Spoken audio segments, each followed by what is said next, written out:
This is the One Girl Revolution podcast, a podcast that highlights the stories of world-changing women and girls across the country. We hope that these stories inspire you, but even more so, we hope that these stories help you to see your own value, your purpose, and your power to change the world through your life. Every woman and girl is a One Girl Revolution. Welcome to the One Girl Revolution podcast. This week's episode features Dr. Karen Jaffe, a powerhouse advocate, retired OB-GYN, and someone who has turned her own diagnosis with Parkinson's disease into a mission to help others. After being diagnosed with Parkinson's disease in 2007, Dr. Jaffe refused to let it define her. Instead, she co-founded InMotion, a revolutionary nonprofit organization that provides people living with Parkinson's and their families a place to access exercise, education, and support at no cost. Through InMotion, Dr. Jaffe is proving that community, movement, and empowerment can change lives. In this episode, Dr. Jaffe shares her personal journey, the realities of Parkinson's disease, and how she's working to uplift and inspire others on a similar path. This is a conversation about resilience, purpose, and the power of turning challenges into change. Here's my conversation with Dr. Jaffe. Karen, welcome to the One Girl Revolution podcast. Thanks for having me, Kate. I feel like this is a long time coming. Our dear friend Melissa connected us a couple of months ago, and I just have been so looking forward to talking to you and hearing more about your great work with InMotion and all the different things about your story. I know you're such a multifaceted woman and have lived many lives. My mom used to always say you don't have to die to have many lives. And just reading through your bio, I know that you've been through so much and still are going through so much with InMotion and in your own life. So I can't wait to share your stories and your great work. But before we get into InMotion, I always love to rewind. I'm always so fascinated by the evolution of the person, right? Things that happen in our own lives that lead us on the path to doing what we're doing or where we're supposed to be. And so I would love to take a moment and just rewind. And I would love to hear a little bit about your life, who you are, where you're from, and just a little bit about your life before InMotion. Well, I like that you called me multifaceted. I used to just say type A. So I think I'm going to take that on as a multifaceted person. Yeah, you and I are the same in that. I have remessaged that. That's my PR brain where it's like, no, I'm multifaceted. I have a lot of things going on, not type A. That's right. So I grew up in Cleveland, Ohio, and went to school here almost my whole life and became a physician. And I was an OB-GYN, and that was really great. And I loved being that, and I loved delivering babies and doing surgery. And it was, I have 3 daughters, so I always thought it was really good. I felt I was a really good role model for them. And they're pretty spaced close together, so close family. But I was gone a lot and had to, work those long hours that I did. And I was just minding my own business, doing my obstetrical gynecology business, when I started noticing something different and something was not right. And I went to see a physician, and it happened to this is a funny story. It was actually my old boyfriend. He was an orthopedist, and I was having problems with my shoulder. And I went to see him, and he gave me an injection, and his old boyfriends tend to do. And I eventually went back to him and told him that my arm was feeling funny. And I told him that it felt like caffeine was running through my arm. And he told me that I was crazy, but that's what old boyfriends tell you. And it turned out about a year later, I went to see another physician. And this is what really changed my view of medicine in terms of how we approach our patients, is that this man, who was a neurologist, knew, so as soon as he saw me, that he knew what I had, that I had Parkinson's disease. And as a gynecologist, I knew nothing about Parkinson's disease whatsoever. And so he didn't want to tell me. Why? Because he was afraid to tell me. And men are kind of sort of like this, they beat around the bush. So I told him that I didn't believe him, and I told everybody in Cleveland that he was crazy. And a year later, I went back to another physician who diagnosed me with Parkinson's disease.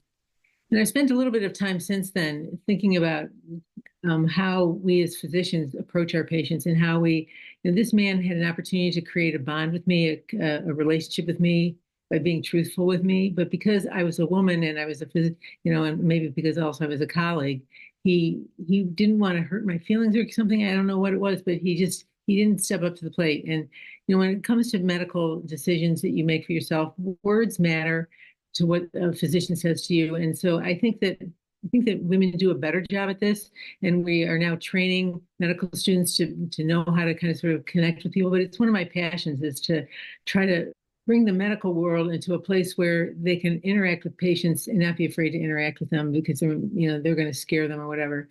I think that women have shown over the last several decades that they're completely capable of hearing hard news and taking care of themselves or their loved ones who have medical diagnoses. But because of that, I actually kept my diagnosis secret for 3 years. Parkinson's disease is a very stigmatizing illness. And as a surgeon, I would be certainly questioned whether I was capable of doing my job. The funny thing was that it wasn't my practice, my OB-GYN practice, that kept me from telling the secret. It was because I had just become a moil. So for those in your audience who don't know what a moil is somebody who does ritual circumcisions on newborn baby Jewish boys. And being a moil with Parkinson's disease, those two things don't go together very well. You think about the shaky moil, you're going to hand your baby over to somebody who's got Parkinson's disease. And so one day I went to do one of these circumcisions, and the grandfather who holds the baby was with me while I was numbing up the baby. And he says, "I want to tell you something before we get started." I said, "What's that?" He goes, "I have Parkinson's disease." And I looked at him with a twinkle in my eye and I said, "And I think I had to tell you that so do I." And the two of us went downstairs laughing, not telling anybody about our Parkinson's disease. And we were both perfectly capable of doing what we were there to do. I defined myself as pre-Parkinson's disease, where I was happy-go-lucky, type A, multifaceted, doing lots of things, taking care of my kids, having a wonderful relationship with my husband, and then smack, I have to kind of sort of regroup. And it took me several years, as I mentioned, but at some point I realized that I was creating as much of the stigma by not telling. That if I didn't disclose my Parkinson's until I couldn't hide it anymore, then I become the instant Parkinson's patient, as opposed to the one who's been working for 5 or 10 years with a disease that's treated. And so I decided that I had to be the strong woman and step out of my closet that I put myself into and be the mother and the wife and the sister and the aunt and the gynecologist and the moil with Parkinson's disease. And that I was in control of that. And that was my role, was to make sure that I would be a safe practitioner and that people could trust me. So the next part of my life became my advocacy work. And that's where I kind of sort of really have taken off from there. Yeah, well, I think that your story, Karen, is so critical for all of us. Like, there are so many different things running through my mind right now, but one is how women need to advocate for themselves, right? When a doctor tells them or doesn't tell them something, and I know that something's not right. Getting a second opinion, I think that's so critical. But also women, we talk a lot on this podcast about how important, how critical it is for women to share their stories and what they're going through and what they're experiencing, because it gives other people courage. It helps other people to see, like, oh, you have Parkinson's too, and look at this full life that you are living. And it gives other people hope, but also just perspective, right? That it's not a life sentence. I think so many things in our lives, cancer or other diagnoses or other just immune deficiencies, or there's so many different things. We have a friend who has lupus, and it's like all these different stories or things that people are carrying. We need to talk about it. We need to talk about it and really get rid of that stigma of what people think that it means to be living with something like Parkinson's. And you're doing just that. Looking for stories of women who are changing the world? The One Girl Revolution podcast is your go-to for inspiration and empowerment. Subscribe today on Apple Podcasts, Spotify, or wherever you listen to podcasts, and never miss an episode. Let's celebrate the power of women together. Well, and at some point I also figured out that God must not have put me on this planet to just have Parkinson's disease. I must be here to do something about it.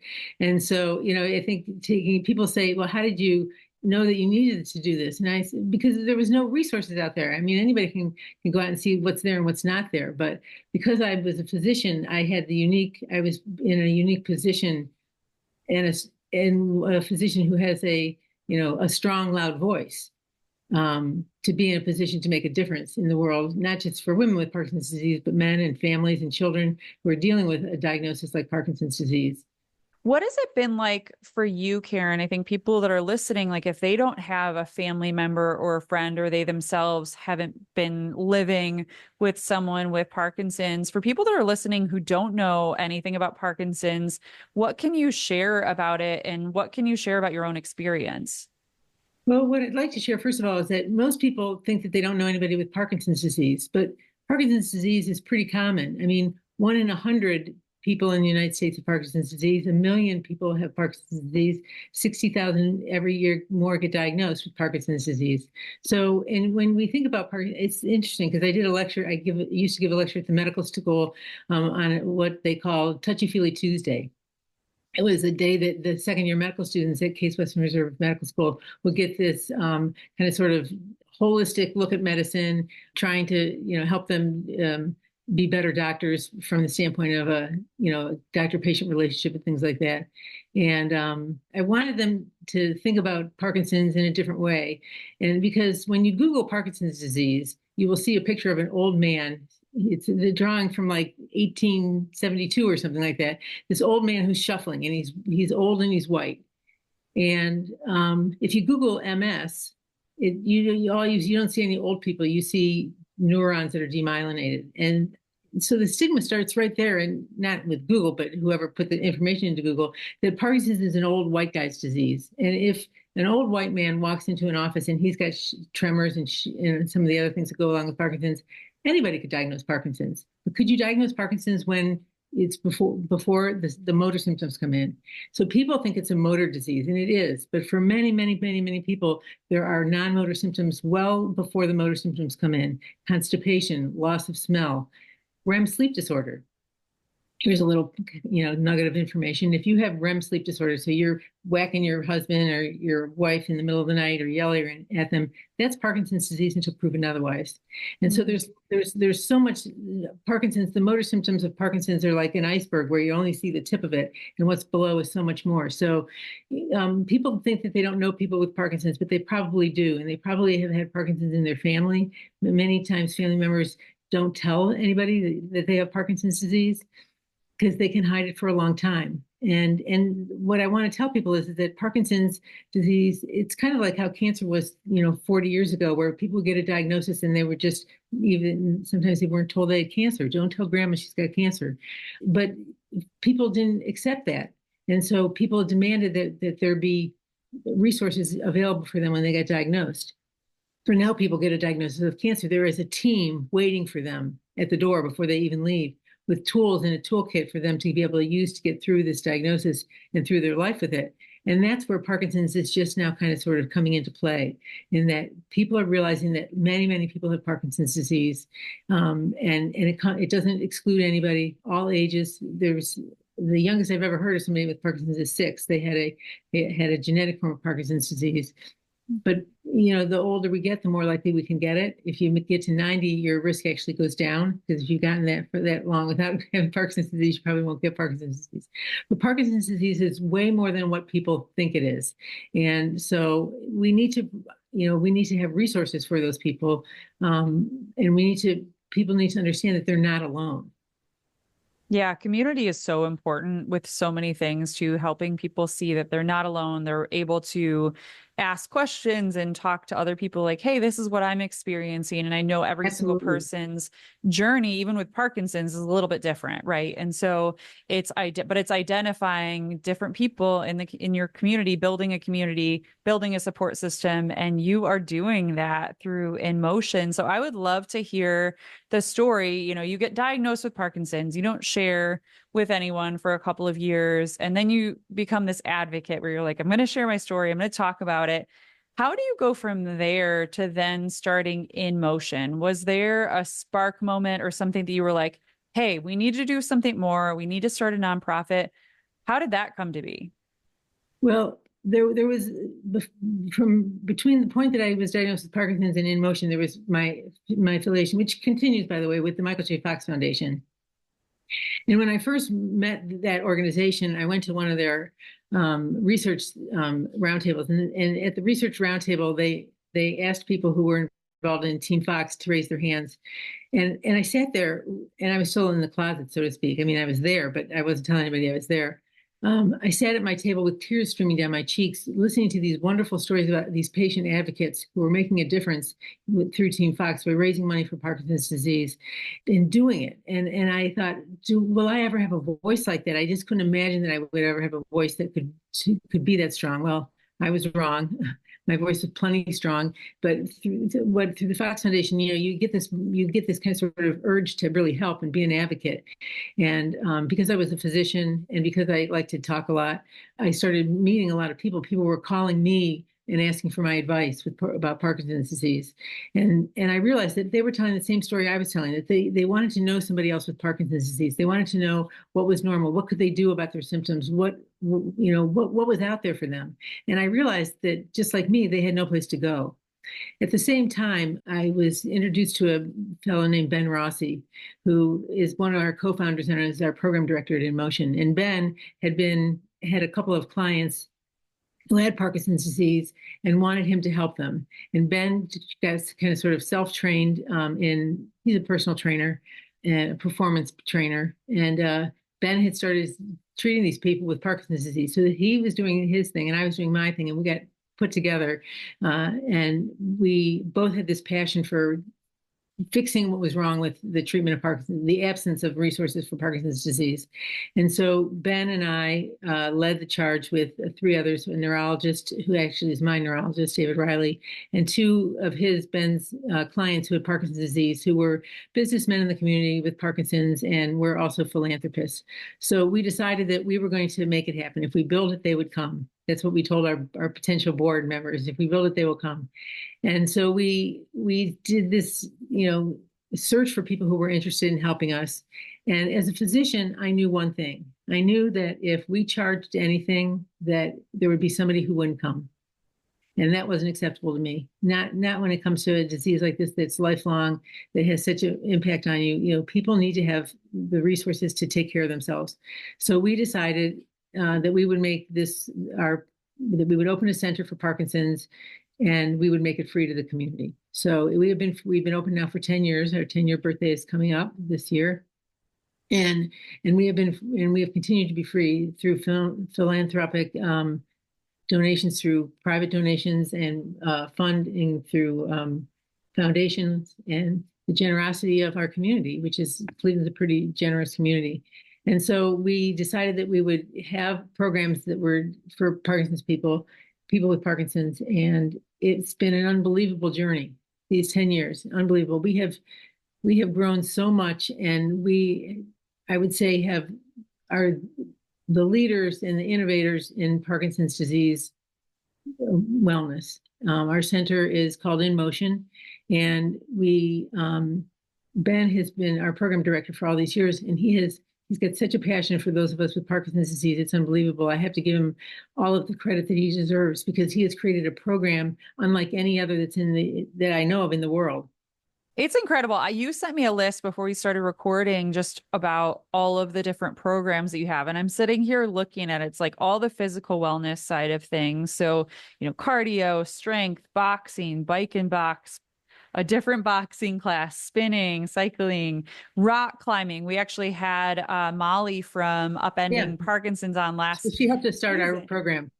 Girl is amazing. And she opened my eyes, just like you're opening my eyes to all of these things. And then you have, art workshops, brain builder, handwriting, all these music, education. So education and support is also a whole nother thing, but you're doing these like extracurricular activities that are helping with motion, getting people moving their bodies, which is so critical for all of us, not just if you have Parkinson's. We Right. all need to be moving our bodies every single day, but also that educational and support system. For people that are listening, what do you want them to know about the center and about the work that you're doing? Thank you for listing all those things. I mean, usually when you hear a story about Parkinson's disease, it's often about boxing, or it could be about the rock climbing, but it's all of it. And what we've learned is that everybody's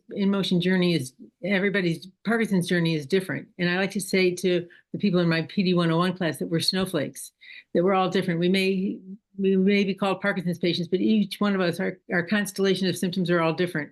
And so we look different. And I liken it to say if you go to a restaurant, which is a salad bar, and it costs $10.99 for the salad, you get to the end, you all pay $10.99, but your plate looks different. And so we have decided, we have just really, really answered the question of, what do patients need? They need lots of different things. And oftentimes people are told, well, pick whatever you like. Well, that's not really correct, because if you really like to play ping pong, but you do it really, if that's all you do, then that's probably not enough for you. But, I'm really proud, Kate, of the depth and breadth of our services, because we have all of these courses, all of these different programs that you described. Some of them are specific for a certain level of ability. So we have 4 different levels of ability, which are determined by these evaluations that they get every 6 months, which I'll get back to, the data that we collected during those. But there's the lowest level group is what we call the yellow group. And that's the group I'm most proud of what we take care of. These are people who've had Parkinson's now for probably 20 or 30 years. These are the people who missed out on the opportunity of what's happening now with InMotion, because they were people that either never exercised in their life or haven't exercised in a long time. And they're older individuals. They're 80, 85 years old. They've been sitting at home with their spouses, not doing much. And now they have a place to come. And I'll tell you a couple of the stories. We have a class called Drums Alive, and it's not a Parkinson's class. It's not a Parkinson's product, but we use it because it's so good for Parkinson's patient weight shifting and center of balance changing and twisting and all sorts of other things. But the yellow group has to do it seated. And so there was a fellow there, an older gentleman who was having a lot of symptoms from his Parkinson's called dyskinesia. So he's writhing around. He was having a hard time hitting the drums with the balls with the drumsticks. So the trainers just gave him 3 drums. And so that no matter how much he wiggled, there was a drum in front of him. And so he got to participate. And his wife she was in tears. They have this group of women, they call themselves the 6 women, and their husbands are all yellows. And so they get to sit in our cafe. They were sneakily drinking wine at 11 in the morning while they watch their husbands have a good time in the class. And, I walked out of InMotion one day and there was a cane in the lost and found box. I mean, a cane, somebody came in with a cane, but they left without their cane. So, it's amazing what we've offered to this group of people who have just been forgotten. And that's not to say we've left the younger people alone, the younger, more fit people. We have plenty of programming for them as well. But, my advice to people, we do offer all of our programs that we can on Zoom, and it's free to them as well. So we have clients in Chicago and California and in New York, and and they go through the same process. We are very much motivated to make sure that our programming is effective. And so we, for 10 years, have collected data every 6 months on our clients. And it's an assessment of their physical strength and their ability, their mobility, their balance, things like that, their cognition. And then we've looked at that data. And it's interesting because when COVID happened, we were about 5 years old when COVID happened. And so we had 5 years of data. And then all of a sudden, 15 months went by and nobody was coming to InMotion because we were closed except for Zoom. And because, I'll be the first to admit, if I didn't have to exercise, COVID was a good reason not to. And so we all kind of sort of stepped out of it. And when we came back like 15 months later, we all had this blank look on our face, like we were all really nervous. Our evaluations went down, but we really put it to the test. We opened our new center, our beautiful 20,000 square foot center, and offered all this programming. And within 12 months, people had come back to where they were before COVID. So we showed right then and there that it was valuable. And it's never too late to start. That's our thing. It's never too late to start. Many of our clients who've had Parkinson's, they come from their doctor's office to our door. And then there's those who've had Parkinson's for years and never heard about us and then finally come to it. And we can find a way for them to get the programming that they need. So Ben has been, really working on trying to create a program that people can understand and that they can utilize. So it's called the InMotion approach. And that's a system that's multimodal, evidence-based, holistic programming for people with, Parkinson's disease in a group setting. And we focus on the outcomes and with an expectation that our clients are strong and motivated and informed self-advocates. We call them warriors, not worriers. And that's an important way to look at Parkinson's disease because it is a manageable disease. It's not a death sentence. And so people, we want them to be strong and to make decisions that are right for themselves. And so we meet with them and we help them go through that list of programming and find out what they need. There's something called on the programming list, you might see Fit for You. Those are programs that are specifically designed for problems that people have. Handwriting, maybe their handwriting's too small. Maybe their voice is not clear enough. Maybe they're having swallowing problems. So those are programs that are defined by them so that they can, inside and outside of InMotion, they can create a plan for themselves that is in a stigma-free, safe environment, and that's very welcoming. One of my favorite things is one of our signature classes called Better Every Day, and it's a class that works on strength and balance and rotation and things like that. And it starts about 10 minutes before it starts, people just walk the length of the gym. And I love to come there and see who is walking with each other because we've got people from all young, old, every ethnic color, everything. And I watch people coming together who would probably have never met each other if it weren't for this. And they're friends. They're friends. And if you don't show up, they call you and say, "Where have you been?" And so it's really when we first opened our first center, we created support groups. We didn't need to do that this time. When we moved into our new building, we have a big space in the middle, which we call the cafe, where people hang out in before and after classes. And it just came organically, people meeting each other. And I call it geriatric summer camp because people come back. They don't like to exercise, but they come to exercise because their friends are there to exercise. It's amazing how much we have shown through all of our data that Parkinson's patients can stabilize, if not improve, their physical symptoms. We are talking about a neurodegenerative disease. Nobody should be getting better, but they stabilize and get better. I've had Parkinson's now for 18, 19 years. And I would have never in my life thought that I could be this far along in my Parkinson's diagnosis. It's so incredible. It's so empowering what you're doing for people. And I love that you use the word warrior. I've had a couple of women recently on this podcast talk about, the different organizations that they're working with and use that word. And I've been thinking lately about how differently we would live our lives, whatever struggles we're going through, right? Because we all have them. It looks different for each person. But if we saw ourselves as a warrior, like I'm going through this and I'm going to walk through this as a warrior, how empowering that is. And also just like how much it would change our perspective of what we're going through. And you're really doing that, empowering these people to do these classes and pick whatever thing fits them and helping them design something. Melissa always talks about bio-individuality and we need to talk about that. And you're doing that through InMotion. It's incredible. Well, it's amazing, Kate, because as an OB-GYN, I had lots of people tell me, they love me and they, you made my life, you saved my life, you gave me a baby, whatever, safely.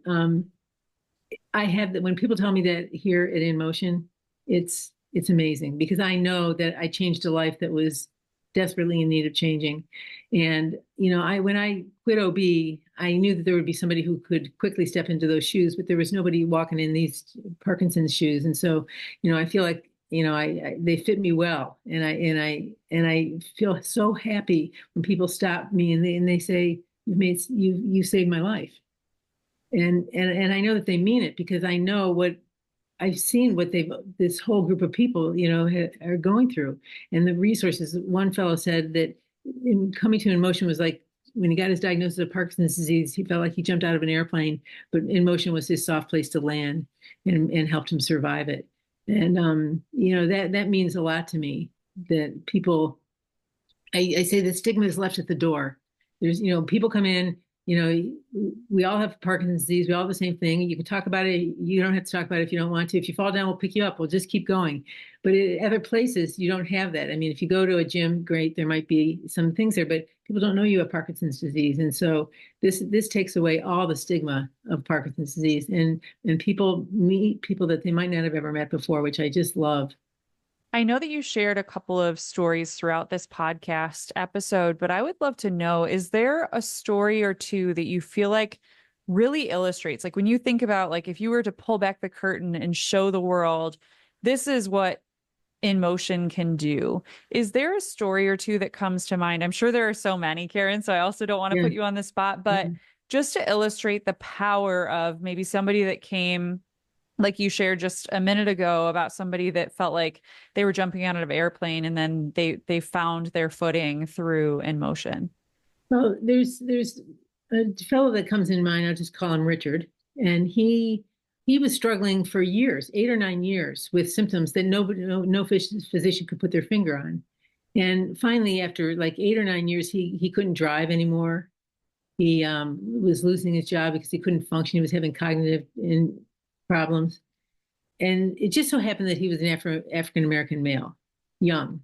So not your stereotypical Parkinson's patient. But finally, after 9 years, he walks into a neurologist's office and the neurologist says, "You have Parkinson's disease." Well, he was relieved to find out what he had, but he was a mess. And so a friend of his, we had just opened up. So Richard came when we were first open. And Richard now runs 5Ks. He's a Parkinson's advocate. He came to InMotion. He got in shape. He lost the weight. He got himself strong, and then he took it one step further and started doing long runs and running races and stuff like that, and being a spokesperson for Parkinson's disease in a way that he's doing a lot of really, really, really great work. But he credits InMotion as being the place that gave him the spark and the kick in the butt, so to speak, to have this not be the end of his life. And he kind of sort of had a rebirth. And he's had Parkinson's now. I mean, we've been open for 10 years, so he's had Parkinson's for plus the 10 years that he didn't get diagnosed is remarkable. He's totally changed his course of health. I get called a lot from people and I talk to them on the phone all the time. I mean, I'll take any call. If your brother-in-law has Parkinson's or his next door neighbor's Parkinson's, I'll talk to them because I feel like I remember what it was like to feel like there was nobody to talk to. This one woman once called me up and she had actually had a diagnosis of MS first. She had MS for years. She was now 70. She was a real estate agent. And she called me up because she knew that I had kept it a secret. And I asked her why she was keeping it secret. And she said, because, there's a stigma with Parkinson's. She had then got diagnosed with Parkinson's. There's a stigma with Parkinson's disease that there isn't with MS. And that's true. I mean, when people think of MS, they think of people in wheelchairs, but they don't think of cognitive decline. And with Parkinson's, you think of an old, drooly white guy, with cognitive decline, and they kind of sort of go together. And I said, "Well, what do you do?" And she said, "I'm a real estate agent." I said, "Well, I think I got you on that one because I'm a surgeon." She goes, "Oh, you're right." And so she went and told, and then she went and told her family, and they said, "We knew, Mom. People know. They know there's something wrong." I think it's just good to like highlight for people, people that are listening, because we can talk about the work that you're doing, but even those real stories of like, here's somebody, and you've shared multiple throughout this episode, because it's so important for people to be like, oh, that's a real story. Wow, this is how somebody, got connected. And I know you have people that are getting connected in so many different ways too. So those stories are like, of course, what people are going through with Parkinson's as an individual, but then also like how they end up there and like, how they end up finding out about InMotion. I'm sure now with social media and now that, you're offering online classes, you probably get people reaching out all the time that are like, hey, is there something like this in my area?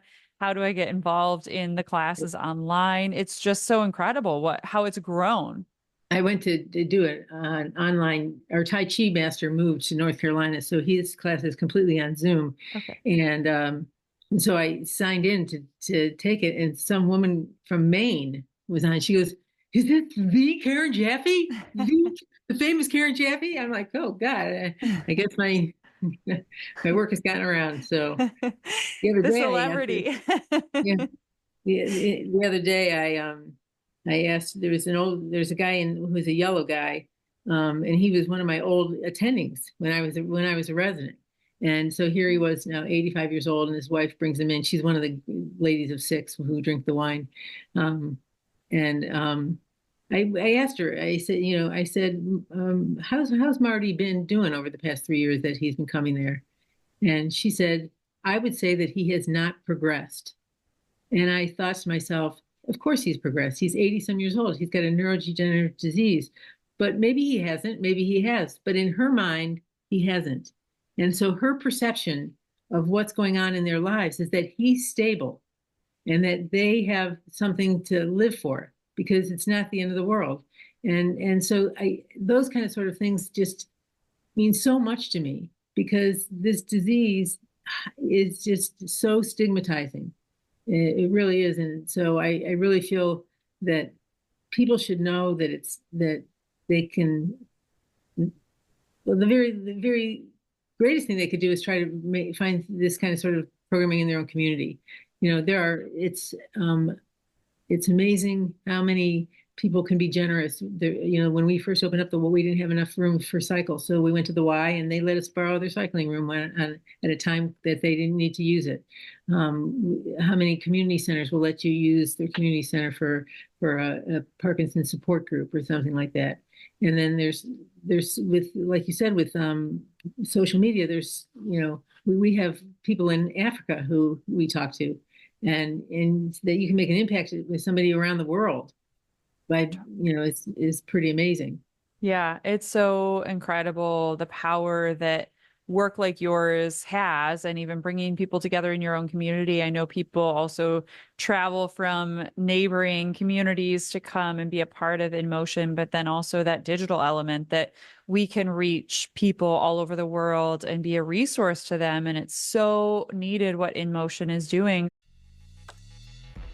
Have you seen our Emmy-nominated documentaries? Discover the powerful stories of women who are changing the world.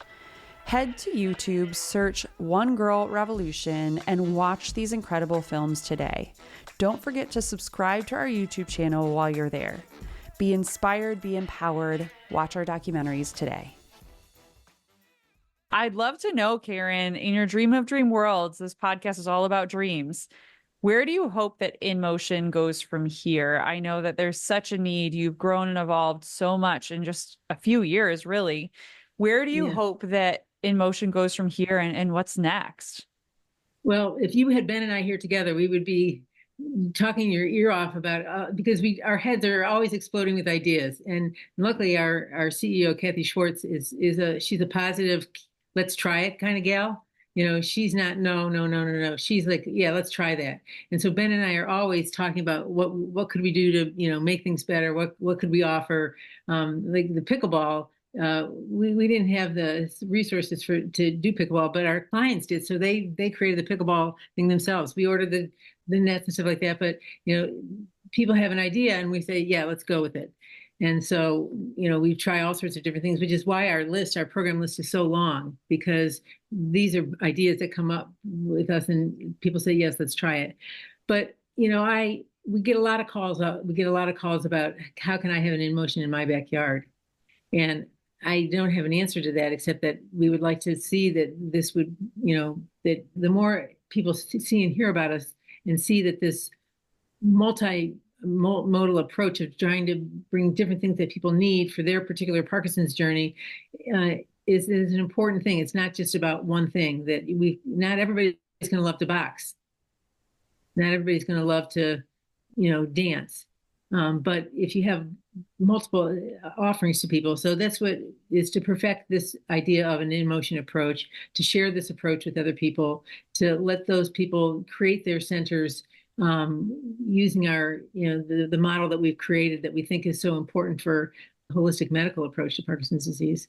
So in my wildest dreams, there'd be one in every state or more. That would be fabulous. Or people where, just like in the cancer days, when people had a team of people there, that when people get diagnosed with Parkinson's, they have a team of people waiting for them. And it's probably maybe not a medical team, but it's a community team, a team where people can come together and learn from each other and realize that Parkinson's isn't, nobody wants Parkinson's disease, but it's not the worst thing in the world that can happen to them. And I remember when I first got diagnosed with Parkinson's, if somebody said that to me, it could be worse, I'd want to punch them in the nose, because Parkinson's isn't fun. But I find myself saying now that I've been in this world for 18, 19 years, that it could be worse. Because we do have these isolated groups of people around the United States who are doing what it takes to, they're making programming happen, and they're not just abandoning the Parkinson's patient, because there's so much still left in people, even when they think there's not. You talked about the rock climbing, Molly. She has told stories about people who are in wheelchairs who climb the walls. A 90-year-old guy who couldn't get up the wall one week, but the next week he got up the wall. So it's just sharing these stories and providing, just looking into your community and seeing how philanthropic they can be. You'd be surprised that so many people know somebody with Parkinson's disease, and as soon as they know somebody, this means something to them. It becomes personal to them, and people want to make a difference. They want to, and they can see that they're making a difference. Just when somebody leaves a cane in the lost and found box, somebody saw that they left the cane there. Their wife said, "Where's your cane, honey?" "Oh, I left it there."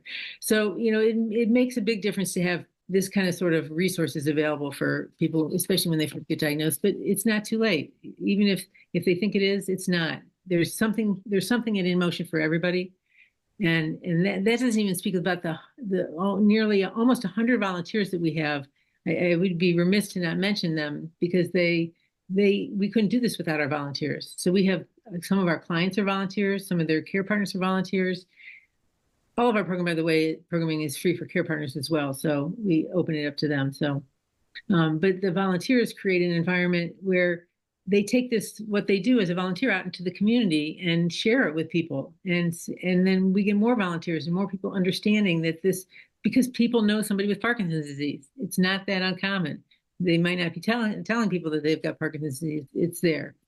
Yeah, it's so important, the work that you're doing, where it's, creating the community, the resources, the programming for people, and we can all do something. I think about in our own communities. And like you said, when we find out that we know somebody that has Parkinson's or cancer or whatever the thing is, it makes it real. And so I think that all of us can do something to get involved in what you're doing at InMotion. And, even on social media, we can all share what you're doing, because we never know who in our own digital community or in our own friend or family group who might be suffering in silence, and we might be able to open their eyes or let them know about this incredible resource. And so, Karen, I'd love to know, for people that are listening, what can they do to support your great work, and what can we all do to get involved? Well, beinmotion.org, beinmotion.org is our website, and you can go there and see what's going on. If you're in the Cleveland area, we'd love you to stop by. Even if you're just visiting the Cleveland area, you can always find me. I'm easy to find. I call anybody back, even if I don't know what the number is from. So we'd love you to come visit and see, because when you see, I tell people, seeing and telling you about our two different things. I can tell you all about it, and it sounds wonderful, but when you walk in those doors and you see what happens, it's magic. It's absolutely magic.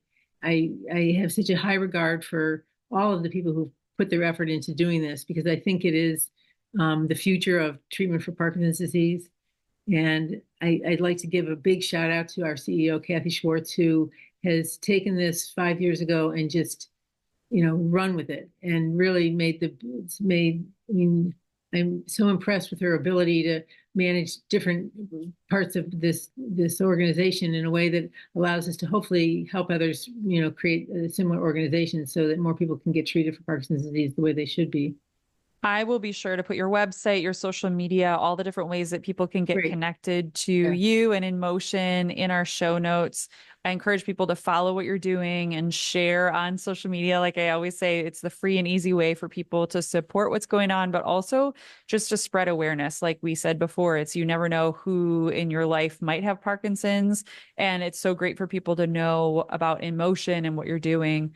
Karen, I have a kind of personal question for you. I know that you obviously are walking with Parkinson's and have your own experience with it, and that probably colors your story and why you're so passionate about what you do every single day. But if you could get to the very root of why you do what you do every day, especially on those hard days when I know it's a lot of work and you're going through you're experiencing Parkinson's in your own life and then still having to help and support and advocate for other people. Why do you care so deeply about InMotion and what is the driving force behind that? Well, it's a good question. I'm not sure I've ever been asked that question. I am a glass is half full kind of person. So, even when the worst comes up, I always feel like I'm a lucky person too. And so, I can see all the positive that I've gotten. I often say that my life would have been so different if I didn't have Parkinson's because I wouldn't have met thousands of friends that I've made since I've gotten diagnosed. So my life isn't all about Parkinson's, but it's a lot about Parkinson's. And there's so many wonderful people that I've met through my own work, through the Fox Foundation work, through InMotion work, that I feel really blessed to have to know those because I wouldn't have had any of those people in my life. There's no reason I would know any of the people that I've met with Parkinson's that I would have met them at all. So, and they come from all walks of life. So I think that I've often asked whether people who are glass half empty kind of people instead of glass half full, glass half empty people, whether they can change. Can a person who has kind of sort of looks at everything that way change how they look at things? I don't know. I don't know. I always feel like I've been a lucky person despite my illnesses and so and it's funny when I have to check off on an exam, is your health, do you consider your health excellent, good, whatever? I always write excellent. And I got friggin' Parkinson's disease. But you know what? It's how I feel that my health is excellent because I'm up and around and I'm not, I'm not bed stricken or anything like that. And I can do all these wonderful things. So I feel very proud of myself. And, I mentioned earlier that I have three daughters.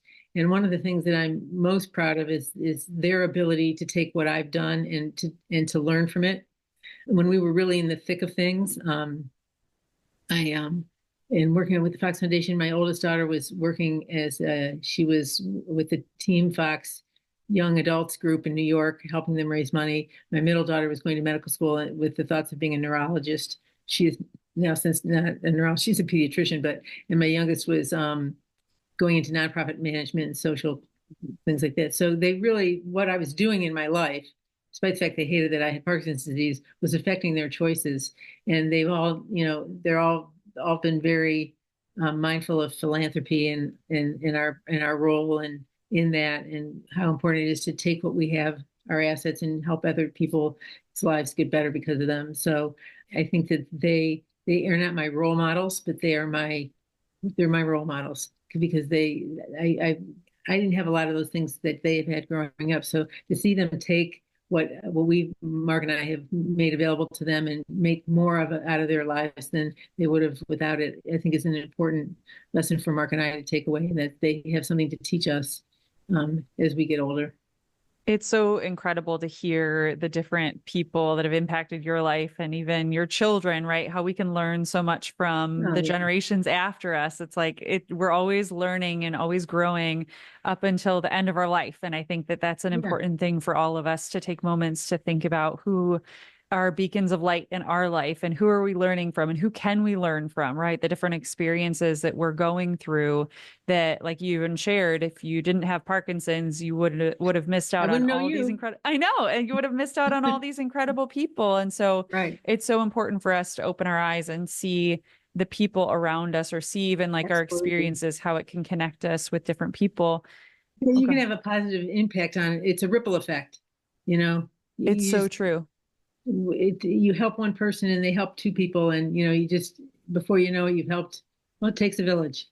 It's so true. And even that's the power of our stories, like we started out talking about, like where it's so important for us to share our stories and the things that we're going through and our own experiences, Yeah, because it has a ripple effect. It encourages other people to say, oh, me too. Like I also have Parkinson's, or I know right. somebody that does. And like, what can we all do to make this world a better place? And you are a beacon of light in that. And I know that there are so many women and girls, you mentioned your daughters, but so many people that have impacted your life. And I wanted to have you on this podcast because you are a one girl revolution. You are Yeah. changing the world every single day. But I'm so curious to know, who is a woman or girl that inspires you? Who is a one girl revolution in your life? I'd say, one person who she probably wouldn't be surprised that I said this, but would be surprised that I said this. That's Debbie Brooks from the Fox Foundation, because she has taken something that's very personal to me and never quit. And she will be happy when she gets fired because they found the cure, and she doesn't have to do this anymore. So, for me, she is the Fox Foundation. She has gotten everything that they've done through, and she just said, I'm making this happen. And she will. And she is the one person who I have faith in that they will find me a cure before I don't need one anymore. And then there's, on the complete opposite end, is my mother, who was a very simple woman who raised 5 kids by herself and who would be so proud of me for what I'm doing. But I often also think that she would say, "Who gave you permission to do this?" When I would do a surgery or a C-section, I sometimes thought of my mom during my hardest cases, and thought she would be telling me that I shouldn't be doing this. Put that knife down, because who should be doing that? So there's two different kind of sort of things, but she had a simplicity to her that was so beautiful that she didn't require anything. She didn't want for anything, even though she had so little. It reminds me that when I have a lot, that it's something that I should be mindful of and be sharing. So unfortunately, my mother's not with us anymore. So, but I think of her a lot. It's in the hope that, I can radiate her beauty and her appreciation for what she did have in her life, and she didn't have very much. Well, you are such a beacon of light to all of us, and you're carrying on your mother's legacy. And I can't wait to see where InMotion goes from here. I can't wait to stay in touch with you and continue to follow everything that you're doing, all the great work that you're doing, and continue to share throughout the year and years You to will. come. But before I let you go, Karen, I always end this podcast on one question. So I'd like to ask you, if you could leave women and girls around the world with one message, what would it be? Don't believe anybody who tells you you can't, because you can. Whatever it is you want to do that says you can do it. You are doing it and you are changing the world every single day. Karen, thank you so much for being on the One Girl Revolution podcast. And thank you for all the incredible work that you do. Thanks, Kate. It was fun. For more from One Girl Revolution, to listen to all of our podcast episodes, watch our Emmy-nominated documentary series, follow us on social media, donate to our nonprofit organization, and more, please visit onegirlrevolution.com. That's the number onegirlrevolution.com.